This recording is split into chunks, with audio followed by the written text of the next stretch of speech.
Here we are today with Peter Sage, and Peter is a serial entrepreneur. He was shared the stage with Richard Branson, Kofi Annan, Bill Clinton, mate. Bit of Bill Clinton there. You became an entrepreneur at a very young age, about 18 years old. 17 actually, yeah. 17 years old, and today what we're going to talk about is about basically how people can improve their own lives. And first of all, and you've worked with NASA, you've worked with Google, mate. You've worked with flipping everybody. How can people upgrade their life, and what do you mean by upgrade their life? Well, for a start, one has to understand that, most people are not happy where they're at. And a lot of people like to blame circumstances as a result of that. In other words... Do you believe in fate? Sorry, we've just been talking about this. We'll leave that for another time, mate. Go on. There is multiple options of fate, but I do believe that we're here to give the gift of what we have inside. Now that can take many forms. Everybody has their own truth. Everybody has their own song. Not everybody has to be, the star in the limelight. In fact, very few people do.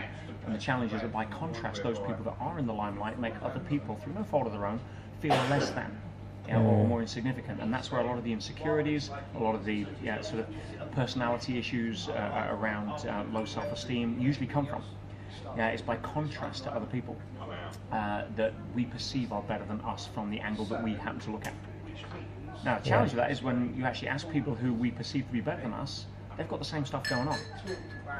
Everybody has the primary fear as a human being, which is ultimately the fear that we're not enough. And so a lot of the reason people strive to go forward is to either distract themselves or try and combat that fear. So when it comes to how do I upgrade my life, how do I upgrade my sense of appreciation of myself, has very little to do with what's going on in the outside world, which is what most people make it about. So the first thing one has to look at is, where does it all come from? And it's always the same thing. It's our thoughts. You want to upgrade your life, upgrade your thinking. Every great teacher, spiritual, religious philosopher throughout history said exactly the same thing in many different ways. You want to change your life, change the quality of your thinking, and you'll be amazed at what follows. So, how do people get better? Well, for a start, decide that you're okay where you're at. I mean, that's a two-edged sword, because most people like the emotional drive, the push to get them away from where they don't like where they're at. Yeah. And when I say be okay where you're at, I don't mean settle for where you're at. I mean, be okay with where it is as the starting point, because if you're not okay, then you're kind of screwed, because it's where you are. That's it. You're just going to be stressed all the time. Well, it's complaining about your current circumstances is the glue that keeps many people tied to them. Like people on EastEnders, mate. I've never seen it. You don't want to. I can hand on heart say I have never seen it. It's not your cup of tea, I can tell you now, mate. I can tell you. Coronation Street, Riverdale, or any of that stuff. God, and you've never even seen one episode. Why would I? Well, I only seen them because I was flipping. My mum used to watch them, and she complains a lot. I'll give you that. So there are. Yeah, so upgrade your thinking. And okay, that may sound fairly simple and somewhat esoteric. Let's make it real. Yeah. What is it that you want to think? Because most people don't. They run around on default, like what I call sleeping awake. It's like driving unconscious on your day off and you turn up at work. Yeah. Right. It's I wasn't thinking, because our brains are programmed to be habitual. Yeah. Which is great. It saves us having to worry about stuff, and we can place attention. But most people don't place attention on anything. Most people are reacting to the outer circumstances of their life, which creates more of the same. So, what do you want to upgrade your thinking to? Well, why don't have a look at people who, seem to have their lives together and find out what they're thinking? Because I guarantee it's not about what's going to happen next week on EastEnders. It's definitely not, mate. Read the lives of inspirational people. Go, we're living in a time now where you've got so much access to information. Yeah. That you can, on YouTube, you can either watch some crap about somebody's cat doing something that makes you smile for 3 seconds, then forget about it and doesn't add value to your life. Yeah. Or you can go and listen to somebody who's got through adversity and become stronger for it and inspires you to do the same. But there are some good cat videos, aren't there? Yeah. I'm not saying cut it out completely. The new Walmart one was good, mate. I'm not saying cut it out. I know, it's but balance, choice. You're not happy with your life, then choose to do something different rather than complain about where you're at. Yeah. Also, how important is it to associate with the right people? It's kind of up there with oxygen. Yeah. And again, in a virtual world, it doesn't have to be proximity, because I also see that used as an excuse. Oh, if you had my family, my boss, my colleagues, my this, my that, therefore I'm trapped and I don't have the ability to upgrade my peer group. Yeah. Whereas, well, hey, my peer group was Richard Branson long before I met him. Yeah. Yeah. You want to know who's in my peer group? Try Master Yoda. Yeah, exactly. You can spend time with people through their material, their books, their films. But if you really want to go out and make a difference, become the person you would most want to meet. Because then you'll start attracting those people in your life, and the people that don't resonate at that level will stop settling for being in the company of somebody that calls them on their excuses to not be greater than they are. Who do you most want to meet, apart from me today at 4 o'clock, mate? Of course yourself, Mark. Of course. I'm not green though, mate, and I'm not as short as Yoda. I would have liked to have met Mandela. Yeah? I did. I've spent a lot of time with his family. Oh, right. I've been very grateful to have taken a lot of the people from some of the townships in places like Soweto, through the Mandela Legacy Foundation, through our 3-day program, the Millionaire Business School, and had some massive transformation. So I've done a fair bit of work with the Mandela family and his immediate family. So that has been really great. So getting to hear about the guy there as an example of somebody who could turn around a nation of 30 million people on the verge of civil war that hated each other and unite them under the umbrella of a rainbow nation through forgiveness, compassion, and love. I mean, wow. Name me one modern leader in history that has the ability to do that, because you won't find it in politics. I was thinking about this recently, and when Mandela and Mother Teresa went, it's like the last two greats have just gone from the planet. Did you think the similar sort of thing? Well, everything happens in cycles. So, as much as the great oak falls, there's a lot of acorns. Yeah, exactly. But their legacy is huge, and it's hopefully inspired a whole new generation of people to be able to look at things through different eyes, through eyes of higher levels of understanding rather than judgment. Eyes of being able to have compassion for people rather than look inwards at an egotistical, self-centered what's in it for me, not how can I contribute. Yeah.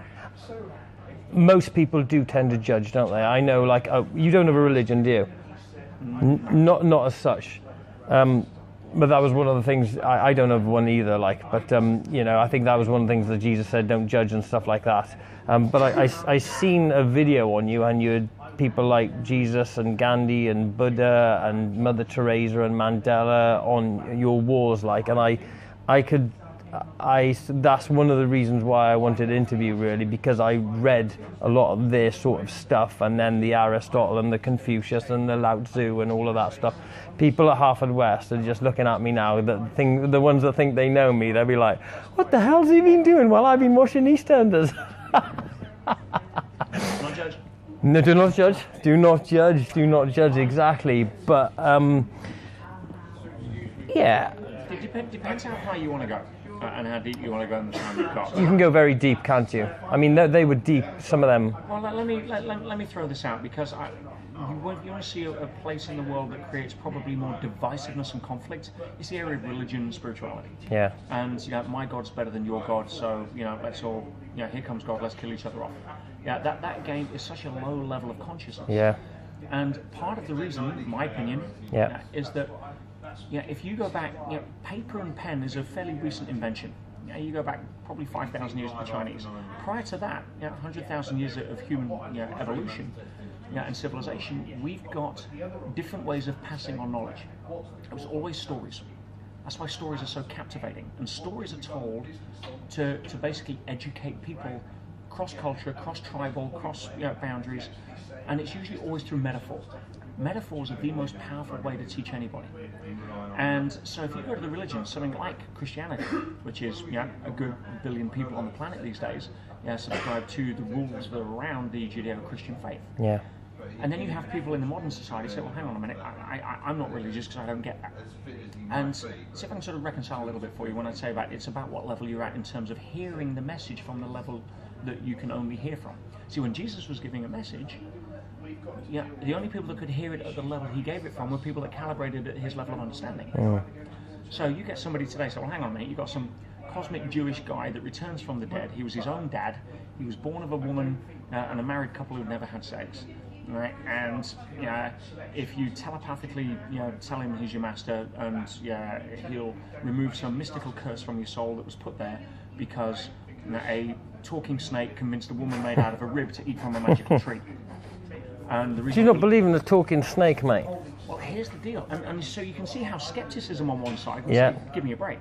And the reason you believe that is, because you've been told to. That's it. Yeah. And then you go back to the other side. Well, hang on a minute. No, let's get a little smarter here.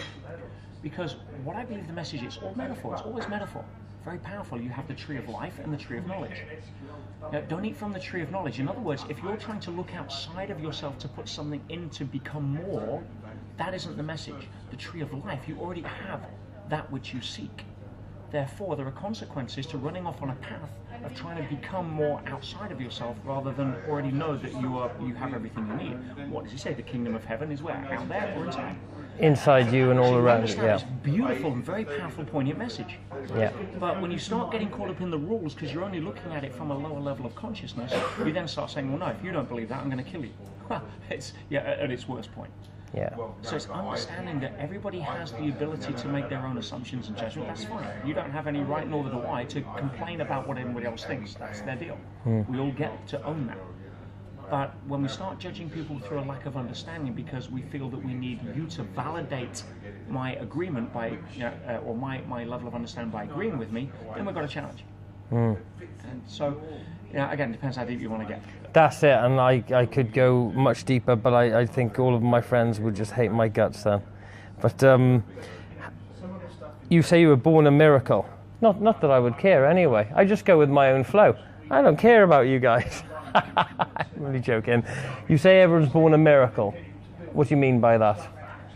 Well, literal and metaphorical. You've got 400 million to 1 when you look at the odds of biology that the tadpole with the gold medal that got to the game was you. And not only that, in fact, there was actually a few that made it to the egg. Yeah. And science still doesn't understand or never will understand why. So you're already special when you're born. You were born with a gold medal that supersedes any Olympic gold you could get. Yeah. You won the greatest race in the history of evolution, the race to be born, against overwhelming hundreds of millions of odds. Right? And what happens is we wear the medal, we forget about it, it gets dusty, and then we start believing the fact we don't have one. So you were born a miracle. Now, the gift of life itself, where do you go with that? There is such an intelligence that organizes it. I know that because I don't have to set my iPhone alarm for 4 a.m. to remind my heart to pump blood into my capillaries. There's something smarter than me that does that. If you look at the human body under a microscope, each cell can perform 500 different functions a second with mathematical and chemical precision. I mean, it's beautiful. You'd fall to your knees in awe and gratitude of having this incredible thing we take for granted called a body. Rent free. You just got to feed it and take care of it. That's about it. And so, we are a miracle, and we forget that because we get caught up in the perception through contrast that we're not enough. How can people feel that they are enough? Is it you've had the Ferraris, the Lamborghinis, the McLarens, the millions of pounds, and all of this? Has that made a difference? To who I am at my core, absolutely not. And I teach something at the Millionaire Business School called the curse of the white rabbit, and being able to constantly seeking validation through, when I get my next million, then I'll be good enough, or then I'll have made it, or when I get the next Ferrari. Then and it's a hamster wheel to nowhere that people that haven't got there yet won't believe until they do. Yeah. So how do you know you're good enough? You build a different habit of thinking. Why do people believe they're not good enough? Because they've been told it too many times, either by themselves or other people. The media and stuff like that. People see flipping Brad Pitt on the telly and think, shit, man, I don't look that good, and just. Don't get me started on the media. That's a whole new. I've got a whole YouTube video on the media, right? It's all the same news. It just keeps happening to different You don't people. watch the news, do you? Never have in 15 years. No, I don't either. It's amazing because I remember when all of this, the recent terrorism stuff was going down, people, I'm not going to London. They're scared to death to go to London because of one incident that happened, in millions and millions of people. You've got more chance of getting killed in your car, let's be fair. So it's a very powerful thing, isn't it, how it controls people's lives. You want to shift the quality of your life. There's two things that essentially are responsible for your default compass needle pointing to wherever your default north is. And when I say default north, I'm on about the mind. Yeah. The mind's like a compass needle. It can only point in one direction at a time, but when we're sleeping awake, it will gravitate towards where it's been magnetized the most. And the two biggest influences on most people's magnetic north, which is predominantly default negative, is their media and their peer group. Yeah. So first thing you can do to upgrade your life, cut out the media. Cold turkey, gone. I mean, try it for 7 days. Yeah. I know what'll happen. The first 3 days, you're going to be looking over somebody else's shoulder, reading the Metro or the Evening Standard, thinking, well, what's going on? Yeah. Because you've got that addiction, just like cold turkey off heroin, although heroin isn't as dangerous. Yeah. So, and then you're going to start understanding that you've got less stress. You've got understanding that you've got more time to think about what you want to think, rather than a media-induced model of trying to hook your attention to be it's like, statistic. Would you say that? Now you don't watch much. You watch movies now and again. Movies, Let's say, for example, Star Wars. Yeah. The Clone Wars. Okay. Is there an element of that, do you think, in society where people are kind of cloned by certain figures and the media? Again, we're really getting into conspiracy territory here, aren't we? I think that there is a lot of different and hidden agendas. You know, I'm not too fussed about them because I don't engage. Yeah. Yeah, I try and put out information that can help people make their own decisions. I've got no right to impose my model of the world on anybody else. Yeah. But certainly, if I can point people towards resources or ask them questions that may make them question some of the blind beliefs that they've adopted based upon upbringing, conditioning, media, peer group, then that's not a bad thing. Yeah. So are there different agendas at stake? Of course. Yeah. How can people? Sorry, going off sort of the deep stuff, but how can people achieve their dreams, for example, or become the person that they want to be? First thing, as I said, stop complaining where you're at. Yeah. It's complaining about your current circumstances is the glue that keeps you tied to them. Yeah, if you're fat, be okay being fat, then you can choose to be thin. Yeah. But if you resist where you're at, and I hate my life, and I hate my job, and I hate my life, all you're going to do is create a load of negative energy that's going to attract it. Sorry, guys, it's just the way it is. And it's just going to attract more negative energy and more and more. Yeah, this isn't positive thinking. This is science. This is called, it's the law of resonance. Yeah. If you have a tuning fork, and you strike it, and I've got the same one, it's going to vibrate on its own. Yeah. So if I'm striking the tuning fork of my life sucks, guess what else is going to start vibrating around me? More evidence to show that my life sucks. Yeah. Which means I start vibrating louder, and the same thing happens. So be okay where you're at. You've got an opportunity to always choose different circumstances rather than try and change what's there. Choose something different to go towards. There's far less energy involved in resistance at that point. Yeah. Know where you want to go, and not based upon, I need to be better than my older brother, so that I can get the validation I thought that he got rather than me. Not that I want to become an accountant because mum and dad will approve. Yeah. Not because I saw something on TV and everybody got love for that, so therefore I'm going to go and do it unconsciously. No. What does your heart say? What lights you up? What makes you sing? What gets you up early, keeps you up late? What was the last time you forgot what time it was because you were so excited about what you were doing? They're the places you want to go look. Yeah. You see, the mind is the navigator. Yeah. It'll tell you how to get it, but the heart is the compass. And if you can listen to that, the mind will figure out where to go. But if you're trying to make the mind the compass, you're screwed. Yeah. And you'll probably get there, but you won't be happy. I got one last question. I mean, I'm actually kicking myself here because I could literally spend for a much more time, and I hope that we meet up in the future and I can get a longer interview. I'm sure we can make that happen. So if you like the style, and if so, I'll commit to coming back. You're a star. Thanks very much. That's the biggest thing. I was talking to Alistair Humphreys, National Geographic Adventure of the Year. He did the 46,000 miles, the biggest achievement of his life. He got home and he just thought to himself, he said, now I've achieved everything, this is the biggest thing. And he said, actually, I felt the same the next day. And he said, well, I was really looking forward to happiness. So the last question I've got for you very quickly is, how do people find happiness? Stop thinking you can. Stop looking for it. Stop thinking you have to look for it. You see, it's like happiness and joy is your default natural state. Yeah. The challenge is most people think they need a reason to be happy because that's what they've been sold something by the external. Media. They've been sold by the media. I need to have something to be happy about, to distract myself from the crap that I've been focused on. So if you can understand that You were born with a gold medal. You're good enough. What's there not to be happy about? Yeah. You get to live in a time in human history that our ancestors have been dreaming about for thousands of years. It's phenomenal. Yeah, you get to have the first generation in living memory that has food certainty. Yeah. Yeah, my parents had rations in the war. Yeah, I mean, think about it. You have so much opportunity. Even in business, you want to start a business now. Yeah, when I started a business, you needed £1 million pounds worth of capex and leases and personal guarantees and bullshit just to like have something as a starting point from minus zero. Now you can run an international company out of your bedroom with an iPhone. It's crazy. Good crazy though. To entry is so much of a time to be excited and celebrate. So much opportunity. It's amazing. If you Yeah. want to be glad to be alive, go swing the bat, because the last thing you want to do is get to the end and wish you had. Yeah. Exactly.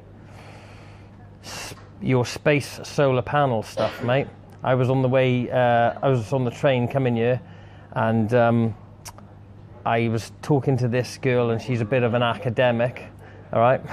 And I told her I was going to interview you, and she said solar panels in space. So there's 24-hour sort of sun on the solar panels. I said, yeah, that's a plan of action. And she said that's just not viable. And do you know what I said to her, mate? I said, see that mobile phone in your hand? That wasn't viable 100 years ago either.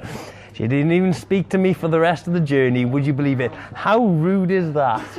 But this is what you want to do. You want to get solar panel stuff up into space.